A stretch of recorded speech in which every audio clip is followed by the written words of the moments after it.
안녕하세요. 괴담산타입니다. 여러분 흉가에 대해서 관심 많으신가요? 공포체험을 좋아하시는 분들은 동호회 활동을 하면서 전국 유명 흉가들을 다니면서 직접 체험하기도 하는데요. 우리 구독자님들은 안전하게 제가 영상으로 보여드리겠습니다. 우리나라에도 유명한 흉가들이 굉장히 많은데요. 오늘은 무속인들도 꺼려하는 소름 끼치는 흉가에 대해서 알려드리겠습니다. 흉가란 유령이 나오는 건물로 쉽게 말하자면 귀신 붙은 집이며 집 가자를 사용하긴 하지만 거주용 건물에 한정 짓는 것은 아니고 심령 현상이 목격되거나 괴담이 나도는 건물들을 통틀어서 일컫는 표현입니다. 폐가와 의미가 혼동되는 경우가 많은데 굳이 폐가가 아니라도 유령이 나온다거나 불길한 일이 일어났다면 흉가로 간주되며 폐가이더라도 심령 현상이나 불길한 일과는 아무런 관련이 없는 평범한 폐건물일 뿐이라면 흉가로는 간주되지 않습니다. 그리고 국내의 정부나 지방자치단체 또는 법인, 개인이 관리하는 흉가에 허락 없이 무단 출입할 경우엔 주거침입죄나 기타 민형사상의 처벌을 받을 수 있으니 조심하셔야 합니다. 첫 번째, 중일여자고등학교. 중일여고는 1979년 충남방적대전공장의 준공과 함께 개교하였으며 당시엔 충일실업고등학교라는 상업고등학교 과정의 산업체 부설학교였으나 1984년 인문계 고등학교 과정으로 바꾸면서 우리가 알고 있는 중일여자고등학교로 개명했습니다. 90년대로 접어들면서 섬유산업이 하향세로 돌아서고 공장자동화가 확대됨과 동시에 생활수준의 향상으로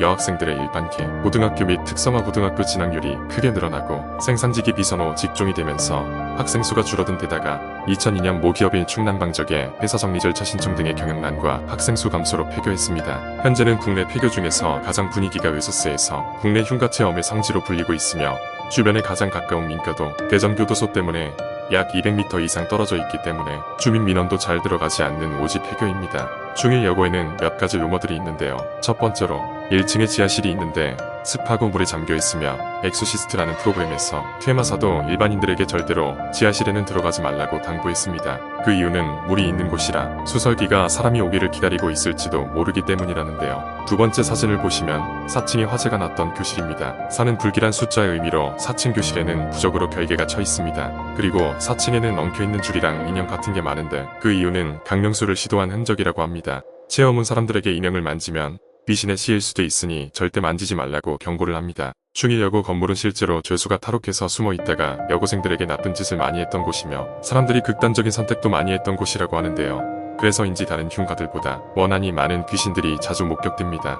2016년 8월에는 한 남성이 공포체험을 위해 방문했다가 보잉물에 빠져 익사하는 사고가 발생하기도 했습니다. 두 번째 경산 안경공장. 대구 경산에는 주민들조차도 방문하기를 꺼려하는 공장터가 하나 존재합니다. 일명 코발트 광산이라 불리며 1950년대에 국민방위군 사건을 비롯 대구 형무소 집단 학살 사건으로 인하여 최소 3,000명 이상이 이 광산에 학살당해 묻혀 있다고 합니다. 지금은 경비원들이 입구를 막고 있다고 하는데요. 1960년대 초 이곳에 섬유공장이 생산 가동을 했었는데 알 수 없는 화재의 연속으로 사장은 극단적인 선택을 합니다. 그 이후 구두공장이 들어서게 되지만 구두공장 또한 알 수 없는 화재와 악재의 연속으로 구두공장 사장 또한 섬유공장 사장처럼 극단적인 선택을 합니다. 마지막으로 들어선 안경공장의 사장이 이 광산 귀신에 씌여 공장 기숙사에서 자고 있던 직원 22명에게 석유를 뿌린 후 불을 질러 자신을 포함한 직원 22명 모두 사망하게 됩니다. 이 세 공장 모두 사장의 극단적 선택, 화재라는 알 수 없는 공통점이 있습니다. 실제 이곳에서 많은 사람들이 빙의를 체험했으며 이 중 극소수는 현대의학으로 고칠 수 없을 정도로 상태가 일상생활이 불가능할 정도라고 하는데요. 어느 유명한 퇴마사는 이곳은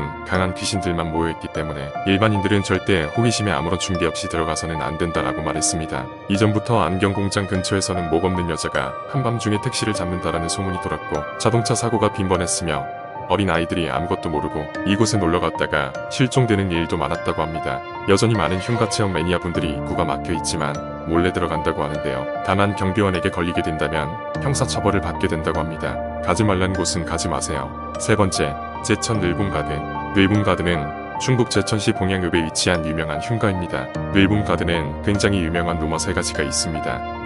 늘봉갈비는 그래도 꽤 이름난 맛집이었습니다. 종업원 한 명과 주방장을 맡은 사장 그리고 그의 아내가 식물인간인 딸과 함께 살았다고 하는데요. 딸이 죽고 얼마 뒤 종업원과 사장 아내도 교통사고로 즉사했는데 이어 남편은 가게 주방에서 가스를 틀어 극단적인 선택을 했다고 합니다. 이 늘봉갈비가 제대로 운영되고 있을 시절에도 괴현상이 속출했다는 이야기가 있는데 손님이 고기를 시키지 않았는데 정체불명의 종업원이 고기를 갖다 준다. 설거지를 안 해도 다음날 아침에 출근하면 설거지가 되어 있다. 손님이 장난을 치면 주위에 아무도 없는데 누군가 머리를 때린다는 등 괴소문들이 많았습니다. 체험담 형식으로 되어 있는 글이 있는데 어느 새벽 담력 내기. 비슷하게 늙은 갈비를 방문한 학생들이 건물 2층에서 사람 형체의 검은 그림자와 조우하게 됩니다. 그곳에서 차를 타고 도망쳤지만 계속 같은 자리에서 맴돌다가 정신을 잃고 병원에 실려갔다는 이야기가 있습니다. 저는 흉가 체험을 한 번도 해본 적이 없는데 검색하면서 사진으로만 봐도 정말 오줌 지릴 정도로 무섭네요. 자, 오늘의 영상은 여기까지입니다. 오늘도 재밌게 영상 시청하셨나요? 그렇다면 구독, 좋아요 부탁드립니다. 다음 영상에서 봐요. 안녕.